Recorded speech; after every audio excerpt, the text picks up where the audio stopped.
देखो जो next topic है अपना वो है चाल। चाल किसको कहा जाएगा? एकांत समय में तय की गई दूरी को चाल कहेंगे। कहने का मतलब है समय को मैंने एक ले लिया, जैसे मान लो सेकंड में ले रखा है समय, तो एक सेकंड में जो भी चलकर अपन दूरी तय करेंगे वो चाल के बराबर होगी। जैसे मान लो एक सेकंड में मैं 3 मीटर चलता हूँ, कहने का मतलब मैंने एक सेकंड में 3 मीटर की दूरी तय की, तो मेरी जो चाल होगी वो होगी 3 मीटर पर सेकंड। कहने का मतलब एक सेकंड में जो अपन दूरी तय करने वाले हैं एकांक समय में, अगर मान लो समय को मैंने सेकंड में ले रखा है, तो एकांक समय में जो अपने पास दूरी तय होगी वही चाल कहलाएगी। जैसे मान लो एक सेकंड में चलकर मैंने 5 मीटर की दूरी तय कर ली, एक सेकंड में चलकर मैंने 5 मीटर की दूरी तय कर ली, तो मेरी जो चाल होगी वो होगी 5 मीटर पर सेकंड होगी अपने पास। तो परिभाषा समझ आ गई होगी, एकांक समय में जो तय की गई दूरी है वो किसके बराबर होती है? चाल के बराबर होती है। दूसरी एक परिभाषा और लिखिए इसकी,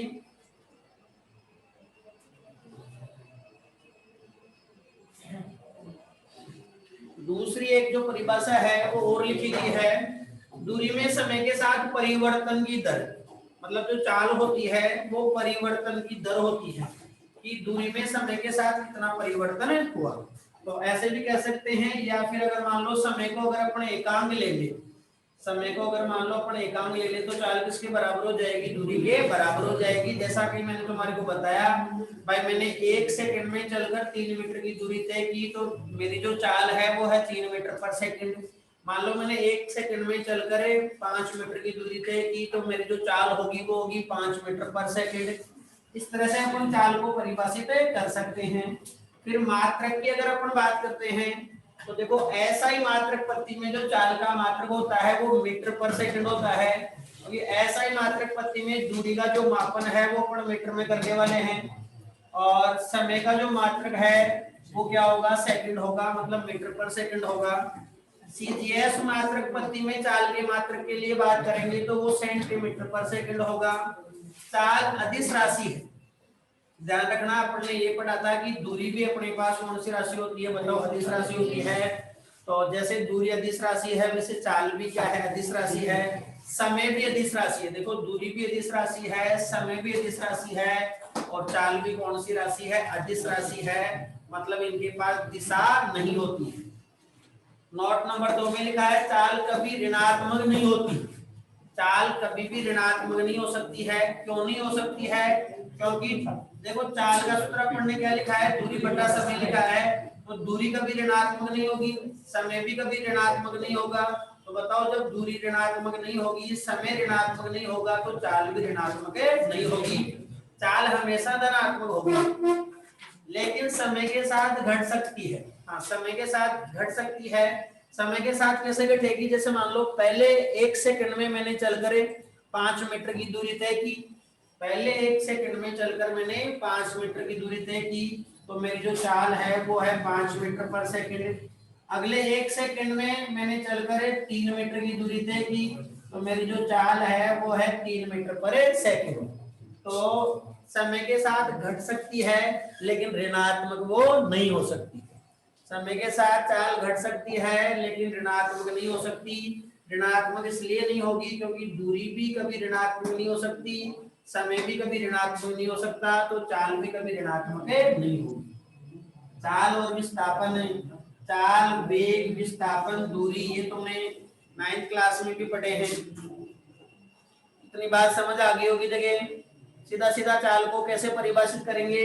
समय को एकांक ले लेंगे, एकांक समय में जो भी दूरी तय होगी वो चाल के बराबर होगी। फिर आगे चल के वेग आएगा, वेग में यहाँ दूरी की जगह विस्थापन आ जाएगा। फिर अपन ने मात्रक की बात कर ली, अदिश राशि है, दिशा नहीं है इसके पास। ऋणात्मक क्यों नहीं हो सकती? क्योंकि दूरी भी कभी ऋणात्मक नहीं हो सकती, समय भी कभी ऋणात्मक नहीं हो सकता, तो चाल भी कभी ऋणात्मक नहीं हो सकती। हाँ, समय के साथ घट जरूर सकती है। देखो आगे लिखा हुआ है चाल के प्रकार लिखे हुए हैं। चाल के अपन 4 प्रकार पढ़ने वाले हैं। पहला जो प्रकार है अपन ने लिखा है एक समान चाल, और दूसरा जो प्रकार है वो लिखा है असमान या फिर उसको परिवर्ती चाल भी कहा जाता है। देखो जो पहला प्रकार लिखा है पढ़ने, एक समान चाल, पहला जो प्रकार लिखा है एक समान चाल, वो देखो क्या है इसकी परिभाषा एक समान चाल की। यदि समान समय अंतराल में समान दूरी तय की जाती है, यदि समान समय अंतराल में समान दूरी तय की जाती है तो वस्तु की चाल को एक समान चाल कहती है। कैसे समझो, एक समान चाल का जो ग्राफ है वो केवल ये वाला ग्राफ है भाई, पहले वाला जो ग्राफ है वो एक समान चाल का ग्राफ है। ये दोनों जो ग्राफ है, ये दोनों जो ग्राफ है वो अपने पास असमान या परिवर्ती चाल के हैं भाई। ये दोनों जो ग्राफ है वो असमान या परिवर्ती चाल के हैं। नीचे जगह नहीं थी इसलिए मैंने यहाँ इनको बनाना उचित समझा है। अब देखो एक समान चाल की बात करते हैं तो ये ग्राफ केवल ये पहले वाला ग्राफ एक समान चाल का है। देखो कैसे परिभाषित कर सकते हैं इसको, एक्स एक्स पर ले रखा है समय, वाई एक्स पर ले रखा है दूरी। एक्स एक्स पर मैं समय अंतराल लेता हूं 2 सेकंड का। देखो मैंने यहाँ समय अंतराल लिया 2 सेकंड का, समझना मेरी बात ध्यान से। वाई एक्स पर मेरे को दूरी मिली, मान लो वो मिल गई 3 मीटर। कहने का मतलब मैं 2 सेकंड में कितना मीटर चल रहा हूँ, 3 मीटर चल रहा हूँ। ऐसे ही मैंने यहाँ 2 सेकंड ले लिया,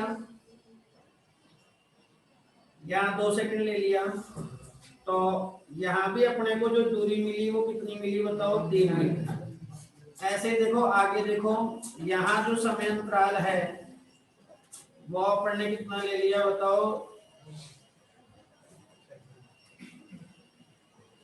यहाँ समय अंतराल है वो भी अपन ने कितना ले लिया बताओ, 2 ले लिया, 2 सेकंड का। तो अब अपने को जो दूरी मिल रही है वो वापस से बताओ कितनी मिल रही है, 3 मीटर। समझ रहे हो मेरी बात को?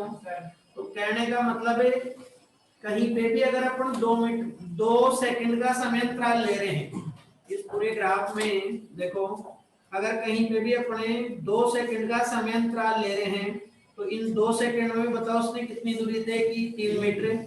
इस 2 सेकंड के समय अंतराल में भी उसने 3 मीटर की दूरी तय की, इस 2 सेकंड के समय अंतराल में भी उसने 3 मीटर की दूरी तय की। तो देखो क्या लिखा है, समान समय अंतराल। बताओ समय अंतराल अपन ने कितना कितना लिया, 2-2 सेकंड लिए, तो समय अंतराल क्या है बताओ, समान है। समान समय अंतराल में समान दूरी तय की जाती है।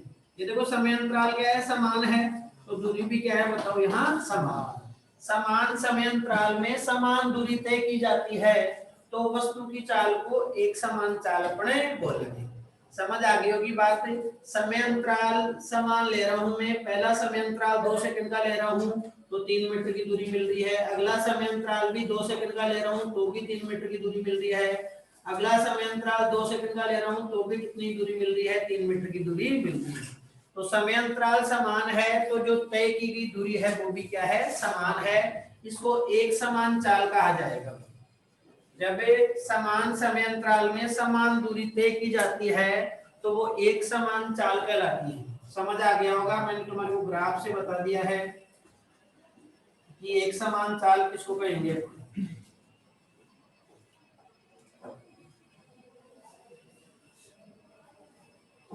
एक समान चाल का ग्राफ बनाया है अपन ने।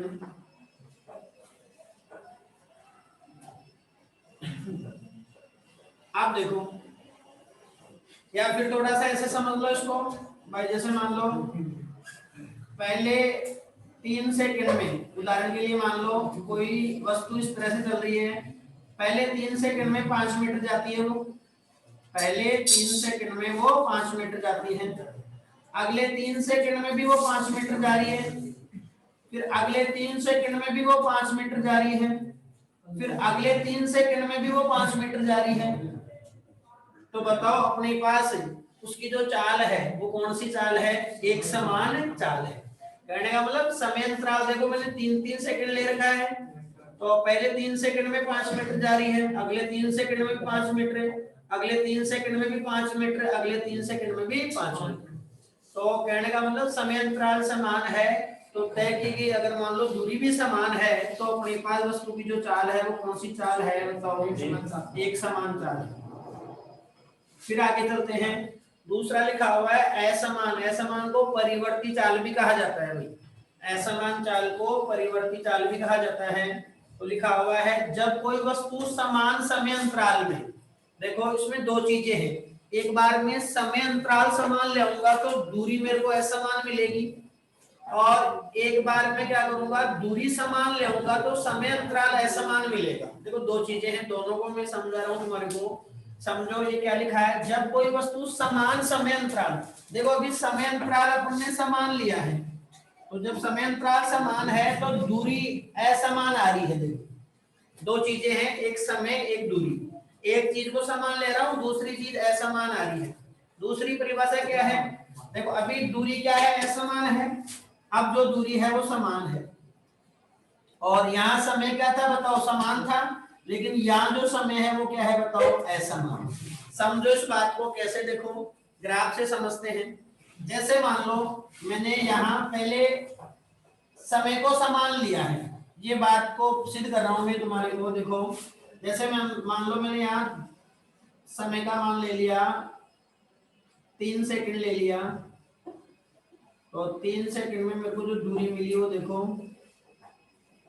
3 सेकंड में मान लो अपने को जो दूरी मिली वो 3 मीटर मिल गई। देखो अब मैं यहाँ 3 सेकंड का समय ले रहा हूं, देखो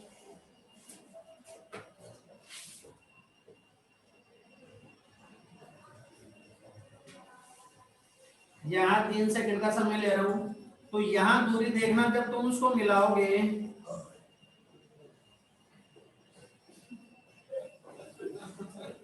देखो समय अंतराल ये अपने पास कितना है, 3 सेकंड है, ये समय अंतराल भी 3 सेकंड है।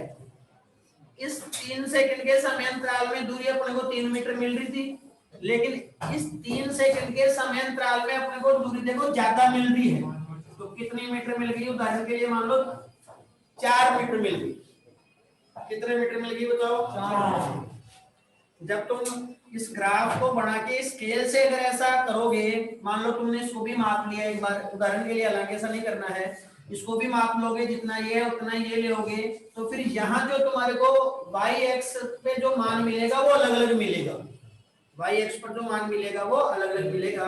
कहने का मतलब है अभी अपन ने क्या लिया है, समय अंतराल समान लिया है। देखो समय अंतराल ये भी 3 सेकंड है, ये भी 3 सेकंड है, लेकिन इस 3 सेकंड में अपने को जो दूरी मिल रही है वो 3 मीटर मिल रही है, और इस समय अंतराल, ये समय अंतराल जो 3 सेकंड का है, इसमें अपने को जो दूरी मिल रही है वो कितने मीटर मिल रही है बताओ, 4 मीटर। तो परिभाषा आपको जब तक समझ आ गई होगी, जब कोई वस्तु समान समय अंतराल, देखो समय अंतराल समान है लेकिन जो दूरी तय कर रही है वो क्या है बताओ, असमान। समय अंतराल समान है लेकिन जो दूरी तय कर रही है वो क्या है बताओ, असमान है। फिर आगे चलते हैं, देखो इस ग्राफ पे आते हैं। अब की बार अपन क्या कर लेते हैं, देखो दूरी को समान ले लेते हैं, दूरी को क्या ले लेते हैं बताओ, समान। तो जैसे मान लो दूरी को मैंने ले लिया 2 मीटर ले लिया, उदाहरण के लिए मैंने दूरी ले ली 2 मीटर, ये दूरी ले ली मैंने 2 मीटर, और मान लो ये दूरी ले ली 2 मीटर, तो ये समय आ गया 3 सेकंड। अब मैं 2 मीटर यहाँ ले रहा हूँ दूरी, देखो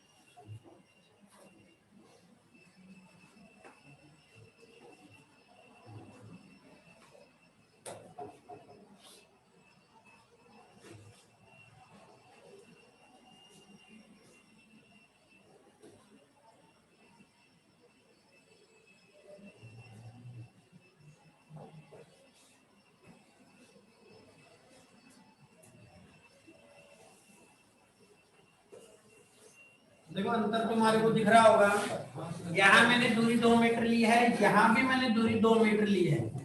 यहाँ मुझे समय मिला 3 सेकंड मिला, यहाँ समय देखो 3 से ज्यादा मिल रहा है, उदाहरण के लिए कितना मिल गया मेरे को, 5 मिल गया, 5 मिल गया। तो बात क्लियर होगी। यहाँ अपन ने दूरी समान ली है, तो जो समय अंतराल मिल रहा है वो क्या मिल रहा है बताओ, असमान मिल रहा है। इसमें अपन ने क्या समान लिया था बताओ, समय अंतराल समान लिया था, तो दूरी जो मिली थी वो क्या मिली थी, असमान मिली थी। इसमें अपन ने दूरी समान ले ली, तो समय अंतराल जो मिल रहा है वो क्या मिल रहा है बताओ, असमान अपने को मिल रहा है। तो परिभाषा अब पूरी तरह से क्लियर हो गई होगी। जब कोई वस्तु समान समय अंतराल में असमान दूरी तय करे, बताओ समय अंतराल समान है या नहीं है, दूरी क्या तय कर रही है वो, असमान।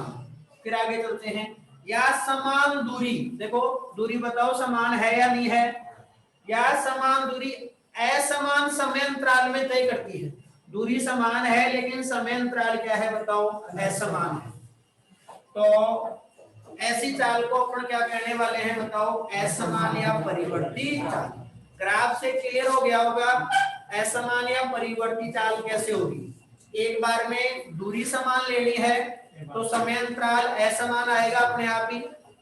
एक बार अपने को क्या करना है, समय अंतराल समान लेना है तो दूरी क्या आएगी बताओ, असमान आएगी। ऐसा तुम और जैसे स्केल से अगर मिलाओ तो और ज्यादा एक्यूरेट मिल सकता है तुम्हारे को। समझ आ गया होगा। देखिए ये बड़ा दोनों ग्राफ, ये दोनों ग्राफ किसके हैं बताओ, असमान या परिवर्ती चाल के हैं। दोनों जो ग्राफ है वो असमान या परिवर्ती चाल के हैं।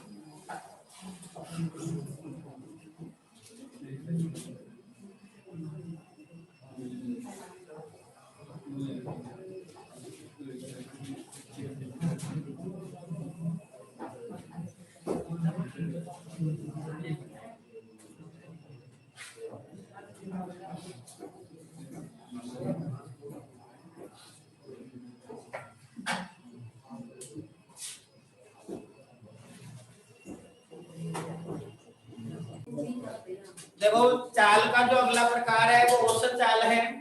औसत चाल का जो सूत्र लिखा है पढ़ने को लिखा है, कुल दूरी बटा कुल समय लिखा है। देखो चाल को भी अपन v से दर्शाएंगे और वेग को भी v से दर्शाएंगे। वेग में अपन क्या कर देंगे बताओ, उसके ऊपर सदिश का चिन्ह लगा देंगे। वेग के लिए अपन उसके ऊपर सदिश का चिन्ह लगा देंगे, क्योंकि वेग सदिश राशि होती है। तो कहीं v वेक्टर में लिखूंगा वो वेग को दर्शा रहा हूँ, और केवल v लिख रहा हूँ वो किसको दर्शा रहा हूँ, चाल को दर्शा रहा हूँ।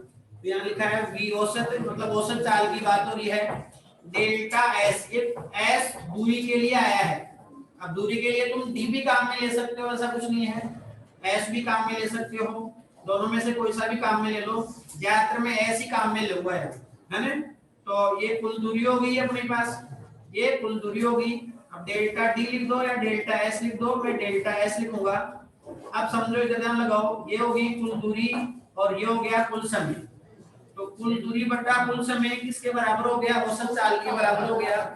औसत चाल क्या होगी बताओ, अनुपात होगी किस किसका, कुल दूरी तथा कुल समय का अनुपात। इसको ऐसे समझ सकते हैं, जैसे मान लो अपने जयपुर से अपन दिल्ली जा रहे हैं, जयपुर से दिल्ली जा रहे हैं, और ये जो दूरी है 250 किलोमीटर है मान लिया अपन ने, और अपने को इस दूरी को तय करने में 5 घंटे लगे। तो मैंने तुम्हारे लिए पूछा कि तुम्हारी औसत चाल बताओ, तो तुमने क्या किया, कुल दूरी अपने पास कितनी है बताओ, 250 किलोमीटर है। औसत चाल की बात कर रहे हैं, v औसत की बात कर रहे हैं, अपने औसत चाल निकाल रहे हैं। तो बताओ कुल दूरी कितनी है, कुल दूरी है 250 किलोमीटर, 250 किलोमीटर है, और कुल समय है 5 घंटे। तो बताओ अपने पास जो औसत चाल आ गई वो आ गई 50 किलोमीटर पर हावर, 50 किलोमीटर पर हावर। अब समझो औसत चाल 50 किलोमीटर पर हावर आ गई, इसका मतलब कहीं पर भी ये नहीं है कि अपनी जो कार है वो हमेशा 50 किलोमीटर पर हावर से चली है। कहने का मतलब अपनी कार कभी 50 से ज्यादा भी चली होगी और कभी अपने पास 50 से क्या चली होगी बताओ, कम भी चली होगी। जैसे मान लो रेड लाइट आ गई तो कार को अपन ने रोका भी होगा, मतलब उसकी चाल 0 भी होगी। कार की जो चाल है वो कितनी होगी बताओ, 0 भी होगी। समझ रहे हो मेरी बात को? तो ये वास्तविकता से कहीं ना कहीं दूर है ये चीज। दूर क्यों है? क्योंकि वास्तव में अपन पूरे समय तक, वास्तव में बताओ अपन पूरे समय तक क्या 50 की चाल से थोड़ी चले हैं। कई बार जैसे मान लो अपन ने चाय भी पी है तो कार को रोका भी होगा, अपन ने नाश्ता भी किया है तो कार को रोका होगा। मान लो कहीं टोल आ गया तो टोल पर अपन ने कार, जैसे लाइन लग रही है तो कार को रोका भी होगा। तो कहने का मतलब कई बार अपन ने 100 की स्पीड से भी चलाई होगी, 100 की चाल से भी चलाई होगी, कई बार अपन ने 20 की भी से चलाई होगी, कई बार 50 की भी चली होगी। तो कहने का मतलब लास्ट में ये औसत आया है। तो औसत का मतलब कहीं पर भी ये नहीं होता कि अपने पास हमेशा अपनी कार किससे चली है, 50 से चली है। 50 एक औसत है, लास्ट में कई बार तेज चली, कई बार धीरे चली, औसत मान ये आ गया, औसत मान इसका ये आ गया। ये वास्तविकता से कहीं परे है, दूर है, क्योंकि वास्तव में हमेशा वो पूरे समय तक वो अपने पास 50 किलोमीटर पर आवर से नहीं चली है। तो इस तरह से अपन औसत निकाल सकते हैं। अब देखो जब समय अंतराल, समझो इन दोनों में क्या अंतर है, देखो जब समय अंतराल बड़ा होगा, जब समय अंतराल बड़ा होगा अपने पास है तो फिर वो औसत मान निकल कर आएगा। समय अंतराल देखो यहाँ कितना लिया, अभी अपन ने 5 घंटे लिए, हालांकि इससे थोड़ा छोटा भी ले सकते हैं, ऐसा कुछ नहीं है, लेकिन समय अंतराल जब बड़ा होगा तो अपने पास जो चाल निकल कर आएगी वो औसत चाल निकल कर आएगी। और अगर मान लो समय अंतराल बहुत छोटा हो जाए, जैसे मान लो 0.0000000 10 20 जीरो और लिख दूं मैं, और फिर 1 और 2 लिखा है मैंने, सेकंड लिखा हुआ आगे, इससे भी यहाँ बीच में 10 20 जीरो और लिख दूं मैं और फिर आगे लिखूं। अगर मान लो समय अंतराल मेरे पास इतना छोटा है, समय अंतराल अगर इतना छोटा है, फिर अपने पास जो चाल आएगी वो दार्शनिक चाल आएगी। अगर समय अंतराल बड़ा है तो जो चाल आती है वो औसत चाल आती है। और समय अंतराल अगर बहुत छोटा होता है, बहुत छोटा का मतलब क्या है, जीरो नहीं होकर जीरो की ओर अग्रसर होना, देखो लिखा है डेल्टा टी अग्रसर है जीरो की ओर। इसका मतलब ये है कि डेल्टा टी का मान शून्य नहीं है, लेकिन शून्य के अपने पास क्या है बताओ, शून्य के नजदीक है, शून्य के बहुत पास में है अपने पास से मान। जैसे लिखा है 0.000, बहुत सारे जीरो लिख दो फिर कुछ मान आ रहा है तो उसको पढ़ा जाएगा डेल्टा टी अग्रसर है किसकी ओर, जीरो की ओर। और यहाँ लिखा हुआ है delta S upon delta T. जब अपने पास देखो, जब अपने पास मान बहुत कम होता है, बहुत कम होता है, तो मैंने अवकलन में तुम्हारे को पढ़ाया ये जो डेल्टा है वो डी के अंदर बदल जाता है, जो डेल्टा है वो डी के अंदर बदल जाता है। ये मैंने तुम्हारे को अवकलन में समझा रखा है, वहां जाकर देख लेंगे इसको और डिटेल से। अभी तुम इतना समझो कि जब ये मान बहुत छोटा है, जब ये मान बहुत छोटा है तो उसको डी लिख दिया जाएगा, तो ये बन गया डीएस बटे dt। ये अवकलन की परिभाषा आपने बताई थी। तो ये अपने पास दार्शनिक चाल होगी। दार्शनिक चाल कब निकाली जाएगी, जब अपने पास समय अंतराल बहुत ही छोटा होगा, जीरो न होकर जीरो की ओर अग्रसर होगा, जीरो के बहुत पास में होगा, जीरो नहीं ले सकते अपन समय अंतराल, लेकिन जीरो के बहुत नजदीक होगा। तो लिखा है किसी वस्तु की किसी क्षण पर चाल को दार्शनिक चाल कहते हैं।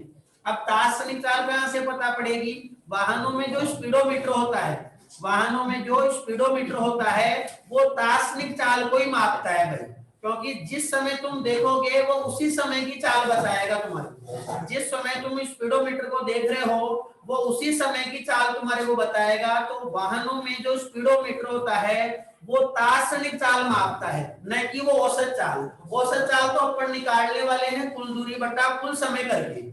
दार्शनिक चाल क्या होगी, जिस समय अपन ने देखा स्पीडोमीटर को वो उसी समय की स्पीड अपने को बता रहा है, उसी समय की चाल अपने को बता रहा है।